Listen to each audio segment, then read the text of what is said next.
दोस्तों, सोचिए जरा, जब अपने ही बेटे ने अपने बाप को घर से निकाल दिया और वही बाप लाचार, अकेला अपनी जिंदगी के आखिरी दिनों में वृद्धाश्रम में रहे। लेकिन एक प्यारी बिटिया जिसने अनाथ होकर भी अपनी इंसानियत नहीं खोई, उस बाप की वो तकदीर बदल देती है। देखिए, मोहनलाल, राहुल और अंबिका की दिल झकझोर देने वाली कहानी। ये कहानी आपको रुलाकर रख देगी और कुछ सोचने पर भी मजबूर करेगी। राधे राधे दोस्तों, मैं पूजा वार्ष्णेय पारिवारिक कहानियों में आपका स्वागत करती हूँ। चलिए कहानी शुरू करते हैं। अरे पापा, आप हमारे साथ यहाँ क्यों बैठ गए? दिख नहीं रहा क्या? यहाँ तो सिर्फ 4 लोगों के लिए ही चेयर लगी हैं। अगर आप यहाँ बैठेंगे तो मेरे सास ससुर कहाँ बैठेंगे?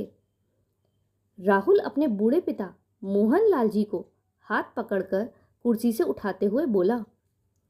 थके हुए स्वर में मोहनलाल जी बोले, बेटा, तुमने ही तो कहा था कि आज तुम्हारी शादी की सालगिरह है, तो सब साथ चलकर बाहर खाना खाएंगे। तो क्या तुम मुझे यहाँ मेरा अपमान कराने के लिए लाए हो? राहुल ने आंखें तरेड़ते हुए दबी आवाज में कहा, पापा, ज्यादा नाटक मत कीजिए। देखिए तो सही अपनी हालत। आपकी औकात है क्या मेरे सास ससुर के साथ बैठने की? वो पढ़े लिखे और रईस खानदान से हैं और आप एक अनपढ़ और गंवार इंसान। उनके यहाँ तो आप जैसे नौकर भी नहीं रहते। आप बस ये अपने पोते को संभालिए जब तक हम खाना खा लें। मोहनलाल जी की आंखें भर आईं और धीरे से बोले, अच्छा, तो तुम मुझे यहाँ अपने पोते की आया बनाने के लिए लाए हो? बेटा, सुबह से मैंने कुछ भी नहीं खाया और मुझसे अब भूख बर्दाश्त नहीं हो रही। तुम मुझे यहीं पास में कुछ मंगवा दो, मैं यहीं बैठकर खा लूंगा। लेकिन राहुल ने उनकी एक बात नहीं सुनी और अपनी पत्नी सोनिया और सास ससुर के साथ बैठकर खाना खाने लगा। जिस बेटे के लिए मोहनलाल जी ने न जाने कितनी ही रातें भूखे पेट गुजार दी थी, उसी बेटे को आज अपने पिता की भूख दिखाई नहीं दे रही थी। सुबह से घर में कुछ भी नहीं बना था। बहू सोनिया ने साफ साफ कह दिया था, बाबूजी, आज होटल में ही लजीज खाना खा लीजिएगा। मोहनलाल जी सबको स्वाद से खाते हुए बस उम्मीद भरी निगाहों से देख रहे थे। तभी एक वेटर पास आकर बोला, क्या हुआ बाबूजी, आप किसके साथ आए हैं? आपको भूख लगी है ना? मोहनलाल जी की आंखों में आंसू तैर गए। वो कुछ नहीं बोले। वेटर ने चुपचाप उन्हें एक प्लेट खाना पकड़ा दिया और बोला, जल्दी से खा लीजिए बाबूजी, वरना मेरे लिए मुसीबत हो जाएगी। भूखे मोहनलाल जी ने पलक झपकते ही खाना चट कर दिया। लेकिन तभी होटल का मालिक वहां आ धमका और उनका गिरेबान पकड़ते हुए बोला, ओ बुढ़े, शर्म नहीं आती तुझे चोरी करते हुए? ये कोई धर्मशाला नहीं है, तेरे पैसे कौन देगा? मोहनलाल जी हाथ जोड़कर बोले, बेटा, मैं पैसे दिलवा दूंगा, मेरा बेटा यहीं बैठा है बच्चों के साथ। वो बेटे की तरफ बढ़े, लेकिन राहुल सबके सामने उन्हें धक्का देते हुए बोला, मैं नहीं जानता इस भिखारी को, पता नहीं कहां कहां से आ जाते हैं। बेटे की बेरुखी सुनकर मोहनलाल जी की आंखों से आंसू झरझर बहने लगे। उनकी उम्मीद भरी नजरें बेटे के चेहरे पर ही टिकी रहीं। लेकिन राहुल अपने सास ससुर और पत्नी को साथ लेकर गाड़ी में बैठकर वहां से चला गया। होटल का मालिक बोला, अब इस बूढ़े ने जो गलती की है, इसका जुर्माना तो इसे देना ही होगा। इसे सारे बर्तन साफ करने पड़ेंगे। नम आंखों से मोहनलाल जी झूठे बर्तन इकट्ठा करके साफ करने लगे। आंसू बार बार उनकी आंखों से निकल पड़ते। तभी वो वेटर उनके पास आकर बोला, बाबूजी, छोड़िए इसे, मैं कर देता हूं। आप मुझे माफ करना, मैं मालिक के सामने कुछ भी नहीं कह सका। मोहनलाल जी ने उसके सिर पर हाथ रख दिया और बोले, नहीं बेटा, तू क्यों माफी मांग रहा है? तूने तो इस बूढ़े का पेट भरा था, तूने कोई पाप नहीं किया। भगवान करे तू इतना बड़ा आदमी बने कि पूरा शहर तेरा नाम जाने। इतना कहकर वो अपना काम करने लगे और उसके बाद भारी कदमों से घर की ओर चल पड़े। वेटर की आंखें भी उन्हें जाते हुए देखकर नम हो गईं। फिर मोहनलाल जी बड़ी उम्मीद के साथ अपने घर लौटे, पर जैसे ही दरवाजे पर कदम रखने की कोशिश की, राहुल ने गुस्से में चिल्लाते हुए कहा, खबरदार बाबूजी, अगर आपने इस घर में अब कदम भी रखा तो दूर ही रहना यहां से। तभी अंदर से सोनिया की आवाज आई, शर्म नहीं आती इस बुढ़े को, पूरे होटल में हमारा अपमान करवा दिया। सब लोग हमें घूर घूर कर देख रहे थे, अब इस घर में इनकी कोई जगह नहीं है। मोहनलाल जी हाथ जोड़ते हुए बोले, पर बेटा मैं कहाँ जाऊंगा, मुझे घर के एक कोने में ही जगह दे दो, मैं पड़ा रहूंगा, आखिर मेरी जिंदगी अब बची ही कितनी है। तभी राहुल चीखते हुए बोला, लगता है आप ऐसे नहीं मानोगे। उसने अपने पिता का हाथ पकड़कर बेरहमी से घसीटा और सीधा वृद्धाश्रम ले जाकर वहां के दरवाजे पर पटक दिया। मोहनलाल जी रोते हुए गिड़गिड़ाए, ऐसा गजब मत कर बेटा, अपने बूढ़े बाप को यूं मत छोड़, मैं किसके सहारे जीऊंगा। क्या भूल गए तुम्हें कंधों पर बिठाकर स्कूल छोड़ता था, अपने पैरों में चप्पल तक नहीं पहनी, पर तुम्हें कभी कमी नहीं होने दी, और आज तुमने मुझे घर से घसीटकर यहां छोड़ दिया, सिर्फ अपनी पत्नी के कहने पर। राहुल ने उन्हें झटकते हुए कहा, बस बंद करो अपना ये नाटक, याद रखो अगर यहां नहीं रहोगे तो किसी दिन सड़क पर मरोगे, और मेरे घर में तुम्हारे लिए कोई जगह नहीं है। तुम्हारे कारण मैं अपने दोस्तों को अपने घर नहीं बुला पाता, ऊपर से सोनिया रोज रोज रोना धोना करती है कि तुम्हारे लिए खाना नहीं बनाएगी, तुम्हारे गंदे कपड़े नहीं धोएगी। अब मैं तंग आ चुका हूं। पता है सोनिया ठीक ही कहती है कि तुम्हारी जगह यहीं वृद्धाश्रम में है। मेरा बस चलता तो किसी रेलवे स्टेशन पर छोड़ आता तुम्हें भीख मांगने के लिए। ये लो अपना सामान और चुपचाप अंदर जाओ। मोहनलाल जी ने कांपती आवाज में कहा, बेटा ये शहर मेरे लिए अनजान है, इससे अच्छा तो हम अपने पुराने घर में रह रहे थे। तुम ऐसा करो, पुराने घर की चाबी मुझे दे दो, मैं वहीं किसी तरह गुजारा कर लूंगा। उनकी बात सुनकर राहुल जोर जोर से ठहाका लगाकर बोला, किस घर की बात कर रहे हो? अभी 2 महीने पहले जो दस्तखत तुमसे करवाए थे वो उसी घर को बेचने के कागज थे। मैंने तुमसे धोखे में साइन करवा लिए थे।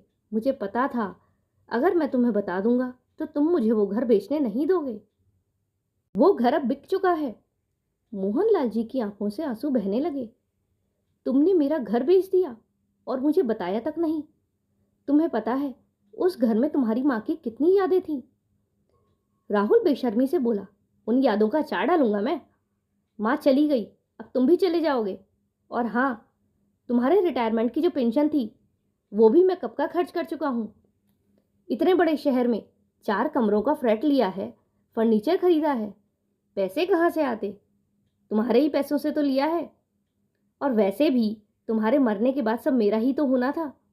मैंने पहले ही ले लिया तो इसमें मैंने कौन सा गलत काम किया? मोहनलाल जी ने थरथराते हुए हाथ जोड़कर कहा, बेटा कुछ तो दे दो, मैं हरिद्वार ही चला जाऊंगा, वहीं किसी तरह रह लूंगा। उनकी बात सुनकर राहुल ने जेब से 500 का नोट निकालकर उनके हाथ पर पटक दिया और बोला, लो यही है तुम्हारा मुआवजा। आज तक तुमने मेरे लिए जो किया ये उसकी कीमत है, और अब मुझसे कोई उम्मीद मत रखना। इतना कहकर वह मुड़ा और अपनी गाड़ी में बैठकर चला गया। मोहनलाल जी देर तक खड़े होकर बेटे की जाती गाड़ी को देखते रहे और बड़बड़ाए, क्या इसी दिन के लिए ईश्वर ने मुझे बेटा दिया था? शायद मैंने ही कोई बड़ा पाप किया था। इतना कहते और सोचते उनकी आंखों के सामने अंधेरा छा गया और वे वहीं आश्रम के दरवाजे पर गिर पड़े। अंदर से लोग दौड़े और उन्हें उठाकर लाए। गेट पर रजिस्टर चेक किया गया तो बस उनका नाम लिखा था, मोहनलाल। छोड़ने वाले का कोई अता पता नहीं था। डॉक्टर को बुलाया गया। जांच के बाद डॉक्टर ने कहा, सदमे की वजह से स्ट्रोक आया है। शरीर के बाएं हिस्से में पैरालिसिस हो गया है। दिन बीतते गए। मोहनलाल जी अब बिस्तर पर ही पड़े रहते थे। बहुत मुश्किल से कुछ बोल पाते। ऐसे ही लगभग 6 महीने बीत गए। एक रोज विदेश से लौटी डॉक्टर अंबिका, जो इस वृद्धाश्रम को चलाती थी, वो आश्रम पहुंची तो रिसेप्शनिस्ट बोली, मैडम, आपकी गैरहाजिरी में यहाँ एक आदमी अपने बूढ़े पिता को छोड़ गया था। तब से वो यहीं हैं। उनकी हालत बहुत खराब थी और आज तक उन्हें देखने के लिए या उनका हालचाल पूछने के लिए भी कभी कोई नहीं आया। परेशानी ये है कि बूढ़े बाबा कुछ बताते नहीं हैं। अब क्या करें? इतने दिन बिना किसी परिचय के कैसे किसी को यहाँ रख सकते हैं? कोई तो हो उनकी गारंटी लेने वाला। अंबिका बोली, क्या बूढ़े पिता को कोई रात में यहाँ छोड़ गया और खोज खबर भी नहीं लेने आया? कैसे निर्दयी बच्चे होंगे जो अपने पिता को रात के अंधेरे में छोड़ गए। जब इंसान को बुढ़ापे में अपने बच्चों की जरूरत होती है तो कोई अपने माँ बाप के साथ ऐसा व्यवहार कैसे कर सकता है? छी छी। वैसे उस बूढ़े बाबा ने कुछ बताया? कहाँ से आए हैं, क्या नाम है उनका, जिससे कि उनका कुछ पता लगाया जा सके? नहीं मैडम जी, हम सब ने बहुत कोशिश की, पर बूढ़े बाबा कुछ कहते ही नहीं हैं। बस कभी कभी मुंह से प्यारी बिटिया शब्द निकालते हैं, पर हमारे पल्ले तो कुछ भी नहीं पड़ता। अंबिका बोली, प्यारी बिटिया? ये शब्द सुनते ही मानो किसी ने जोर की घंटी बजाई हो और उसे कुछ याद दिलाने की कोशिश कर रहा हो कि कहीं ये वो तो नहीं है। अंबिका जोर से बोली, कहाँ है वो? किस कमरे में रखा गया है उन्हें? जल्दी से मुझे ले चलो। अंबिका भागती हुई गैलरी में इधर उधर उन्हें ढूंढने लगी और जब वह उनके बेड के पास पहुंची तो उसने देखा वो बिल्कुल सूखी लकड़ी जैसे जर्जर और कमजोर हो गए थे। मोहनलाल जी पर जब उसकी नजर पड़ी तो उसका हृदय तेजी से धड़कने लगा और उसके मुंह से निकला, हाँ, ये तो वही हैं। फिर वो बोली, पर इनकी इतनी जर्जर और बुरी हालत है, इन्हें कुछ खाने को दिया कि नहीं? तब वह नर्स बोली कि नहीं, ये कुछ खाते ही नहीं हैं, बहुत मुश्किल से थोड़ा बहुत खाते हैं। तो अंबिका बोली, इन्हें मूंग की दाल बहुत पसंद है, जल्दी से मूंग की दाल में गरम रोटी भिगोकर मसल कर लेकर आओ। और ये क्या, अभी तक इन्हें ग्लूकोज भी नहीं चढ़ाया? ग्लूकोज चढ़ाओ ताकि थोड़ी ताकत मिले। फिर अंबिका उन्हें अपने हाथों से खिलाने लगी। उसकी आंखों में आंसू तैर गए और याद करने लगी वह दिन जब वह दूसरे शहर के अनाथ आश्रम में रहती थी और उसी के बगल में एक छोटा सा स्कूल था और वहीं बगल के घर में मोहनलाल जी अपनी पत्नी के मरणोपरांत अपने बेटे राहुल के साथ रहते थे। बेचारे किसी तरह अपने हाथों को जलाकर खाना बनाते और राहुल का पेट भरते और उसी स्कूल में चपरासी की नौकरी करते थे। एक रोज जब वह राहुल को लेकर घर जा रहे थे तो सामने बुढ़िया के बाल बेचने वाला खड़ा था। राहुल उसे लेने की जिद कर रहा था और वहीं अंबिका आश्रम के गेट पर अकेली खड़ी ललचाई नजरों से बुढ़िया के बालों को देख रही थी। मोहनलाल जी को उस पर दया आई। उन्होंने 2 पैकेट खरीदे और एक राहुल को दिया और दूसरा अंबिका को पकड़ाया। ले प्यारी बिटिया, तू भी खा ले। राहुल बोला, बाबूजी, आप मेरे बाबूजी हैं तो इसे क्यों दे रहे हैं? मोहनलाल जी बोले, बबुआ, जैसे तुम्हें भगवान ने बनाया वैसे ही इसे भी बनाया है। भगवान ने तुम्हारी देखभाल के लिए मुझे धरती पर भेजा, पर इस बच्ची के लिए शायद कोई नहीं आगे आया। धीरे धीरे अंबिका और मोहनलाल जी का एक रिश्ता बनने लगा, लेकिन उनके रिश्ते से राहुल खुश नहीं था। वह अंबिका को बिल्कुल भी पसंद नहीं करता था। मोहनलाल जी आश्रम के लोगों से कहकर कभी कभी अंबिका को अपने घर पर ले जाते और अपने हाथों से रोटी बनाकर खिलाते। एक रोज मोहनलाल जी बोले, पता है अंबिका, हमारा बबुआ राहुल पढ़ लिख कर इंजीनियर बनेगा। और तुम क्या बनोगी मेरी प्यारी बिटिया? अंबिका तुतलाती आवाज में बोली, बाबा मैं डॉक्टर बनूंगी। वो हंसकर बोले, अच्छा, हमारी प्यारी बिटिया डॉक्टर बनेगी? फिर जब हम बूढ़े हो जाएंगे और बीमार पड़ जाएंगे तो हमें दवाई देगी, देगी ना प्यारी बिटिया? हाँ बाबा, डॉक्टर बनूंगी और आपको दवाई भी दूंगी। पर मैं डॉक्टर कैसे बनूंगी?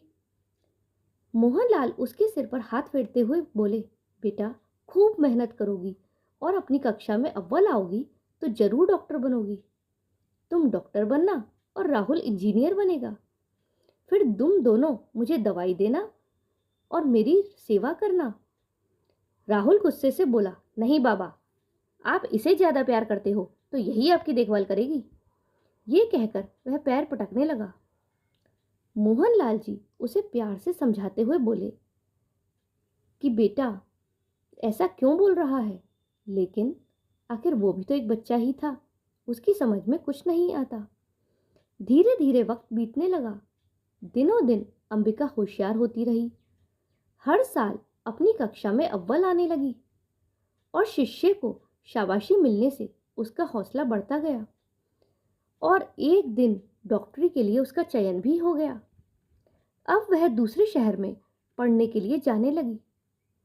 उस रोज वह मोहनलाल जी से लिपटकर बहुत रोई और बोली, बाबा मैं कहने को अनाथ आश्रम में जरूर रहती थी, पर आपकी वजह से मुझे कभी महसूस ही नहीं हुआ कि मैं अनाथ हूं।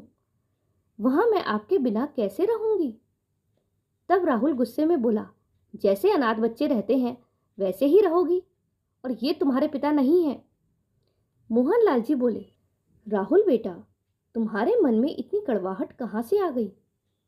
खैर छोड़ो बेटा, अंबिका यहाँ रहोगी तो तुम डॉक्टर कैसे बनोगी? थोड़े समय की ही तो बात है। जब तुम डॉक्टर बन जाओगी तो हम सब एक साथ रहेंगे। नम आंखों से अंबिका ने बाबा से विदा ली। फिर वह डॉक्टरी की पढ़ाई में इतनी व्यस्त हो गई कि वहां आना जाना उसका कम हो गया। देखते ही देखते 4-5 साल गुजर गए।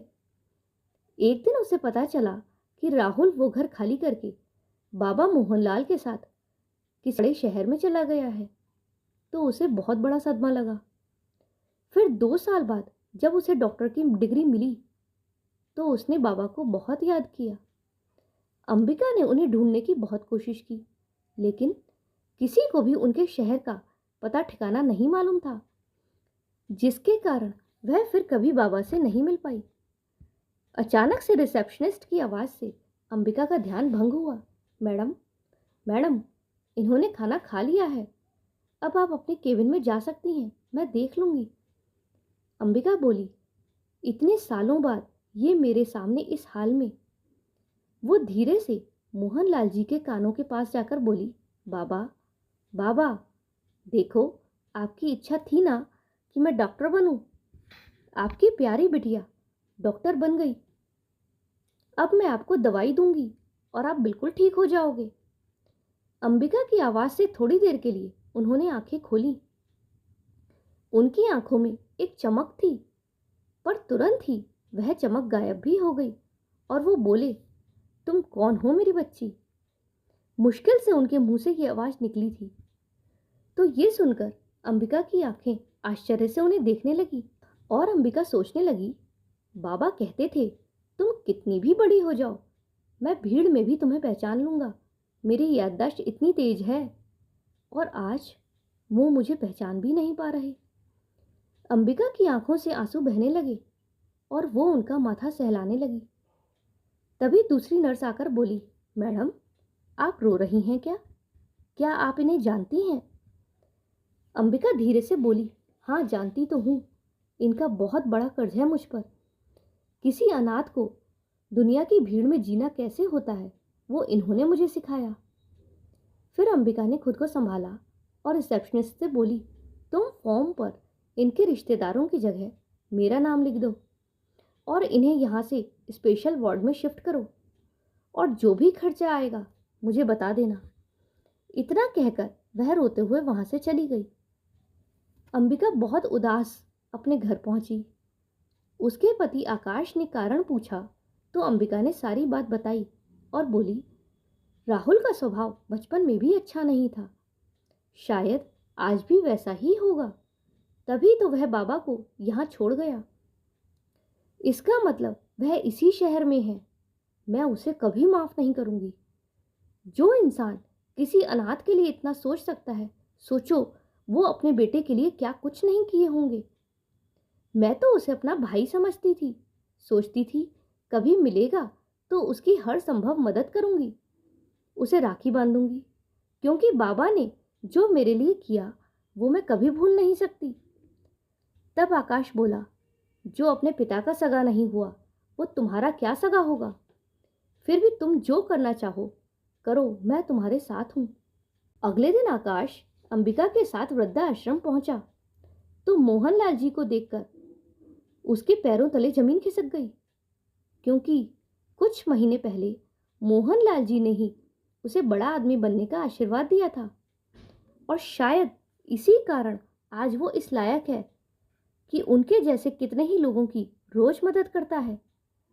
यहां तक कि उसने अपने शहर में अपना एक नया होटल भी खोल लिया।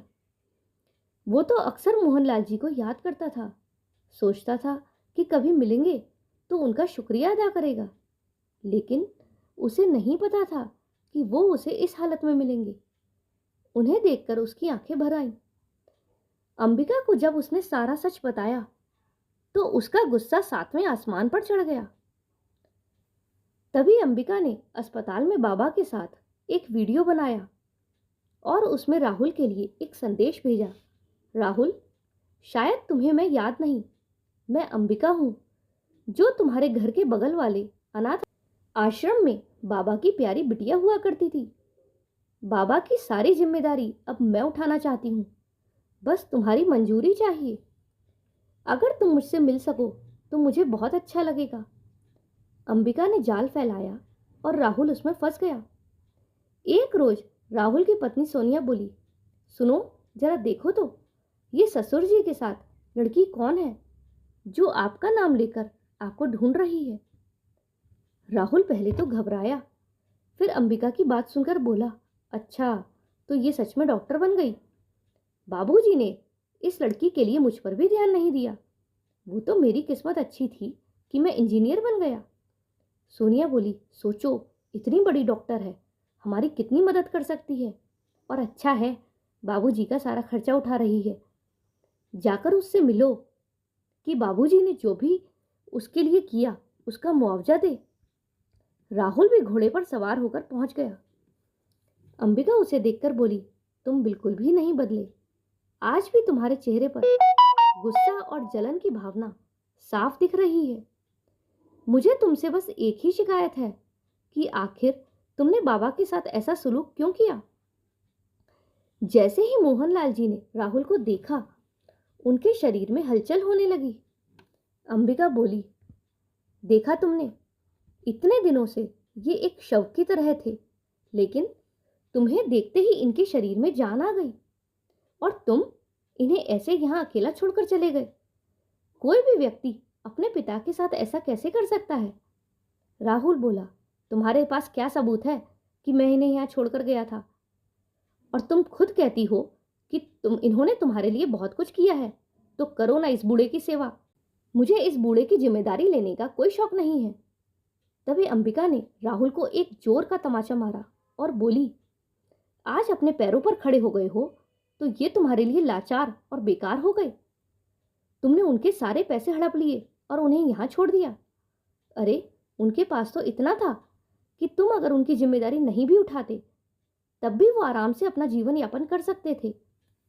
राहुल हकलाते हुए बोला, तुम कहना क्या चाहती हो, मैंने धोखा दिया, और यही सब कहने के लिए तुमने मुझे यहां बुलाया है। और अगर मैंने ये सब किया भी है तो क्या कर लोगी तुम। तभी आकाश आया और बोला, भाई साहब हम तो कुछ नहीं करेंगे, परंतु पुलिस वाले और संस्था वाले आपके साथ जरूर कुछ कर सकते हैं। राहुल ने कहा, मेरे बाप की नेकी का बदला तुमने ऐसे दिया। अंबिका बोली, मैं तुम्हें यहाँ बाबा की जिम्मेदारी लेने के लिए नहीं बुलाई थी, बस ये बताने के लिए बुलाई थी कि आज तुमने अपने पिता के साथ बहुत गलत किया है, और कल तुम्हारा बेटा भी तुम्हारे साथ यही करेगा, क्योंकि वह क्या, सारी दुनिया तुम्हें देख रही है। राहुल ने पीछे मुड़कर देखा तो मीडिया वाले राहुल को लाइव वीडियो पर दिखा रहे थे। उसने झट से अपना चेहरा छुपा लिया। फिर अंबिका बोली, आखिर बच्चे ऐसे काम करते ही क्यों हैं कि उन्हें दुनिया के सामने अपना चेहरा छिपाना पड़े। अरे तुम क्या जानो माँ बाप का होना क्या होता है। हम जैसे अनाथों से पूछो, जो तरसते हैं कि हमारा भी कोई अपना होता, किसी से कोई रिश्ता होता। अंबिका के शब्द राहुल के हृदय को चीरते हुए उसकी नजरें नीचे झुका रहे थे। वह फिर बोली, मैं बस यही संदेश देना चाहती थी कि आज तुम अपने माता पिता के सगे नहीं हुए तो कल को तुम्हारा बेटा भी तुम्हारा सगा नहीं होगा, क्योंकि जो आज अपने माँ बाप का सगा नहीं हुआ वो अपनी बीवी, सास ससुर और बेटे का सगा कैसे हो सकता है। अंबिका ने पुलिस के सामने मोहनलाल जी की देखभाल की पूरी जिम्मेदारी उठाई और राहुल को हर रिश्ते से आजाद कर दिया। पिता के साथ धोखाधड़ी करने के कारण पुलिस राहुल को पकड़कर ले गई। करीब 6 महीने बाद जब राहुल घर लौटकर आया तो हफ्तों तक सो नहीं पाया। उसने अपने पिता की सारी संपत्ति वृद्ध आश्रम के नाम करने का फैसला किया। सोनिया ने बहुत हंगामा किया। लड़ाई झगड़े के बाद भी राहुल अपने निर्णय पर टिका रहा। उसने कहा, मैं अपने पापों का प्रायश्चित करूंगा और मैं नहीं चाहता कि तुम्हारे और मेरे बुढ़ापे में हमारा बेटा भी हम लोगों को वृद्धाश्रम में छोड़कर जाए। उसके बाद ये सब होने के बाद भी बाबा की हालत में कोई ज़्यादा सुधार नहीं था, लेकिन अंबिका की कड़ी मेहनत से बाबा धीरे धीरे सही होने लगे। फिर एक दिन वह बाबा से बोली, बाबा तुमने मुझे पहचाना, मैं तुम्हारी प्यारी बिटिया। मोहनलाल बोले, ओहो मेरी प्यारी बिटिया डॉक्टर बन गई। पास खड़ा आकाश भी बोला, बाबा आपने मुझे पहचाना। आपके आशीर्वाद के कारण ही आज मैं बहुत बड़े होटल का मालिक हूँ। और आप जानते हैं उस होटल का नाम मैंने मोहन होटल रखा है, जो आपके नाम से जाना जाता है। मोहनलाल जी मुस्कुराकर बोले, बेटा भगवान करे तुम ऐसे ही तरक्की करो। मेरा आशीर्वाद हमेशा तुम दोनों के साथ है। प्यारी बिटिया मुझे जरा पानी पिला दे। जैसे ही अंबिका ने उन्हें पानी पिलाया और अपना हाथ उनके सीने पर रखा, उन्होंने सदा के लिए अपनी आंखें बंद कर ली, मानो वो न्याय के इंतजार में ही थे। उस दिन अंबिका बहुत रोई और एक ही बात कहती रही, आज मैं सचमुच अनाथ हो गई। पूरी दुनिया में सिर्फ बाबा ही थे जो मेरे अपने थे, पर आज वो भी चले गए और मुझे अनाथ कर गए। आकाश ने राहुल को मोहनलाल जी की खबर दी और अंतिम संस्कार की तैयारियां शुरू होने लगी। जब मुखाग्नि देने की बारी आई तो राहुल अंबिका की तरफ बढ़ते हुए बोला, ये अधिकार अंबिका का है। असल में वही बाबूजी की बेटी और बेटा है। उस दिन अंबिका को लगा कि वह अनाथ नहीं थी। तो दोस्तों, आपको ये कहानी कैसी लगी कमेंट में ज़रूर बताइएगा। अगर पसंद आई हो तो वीडियो को लाइक करें, शेयर करें और सब्सक्राइब करें। और साथ में ये भी बताएं कि आप हमारी इस वीडियो को कौन से शहर से देख रहे हैं। आपका एक कमेंट मुझे बहुत मोटिवेट करता है।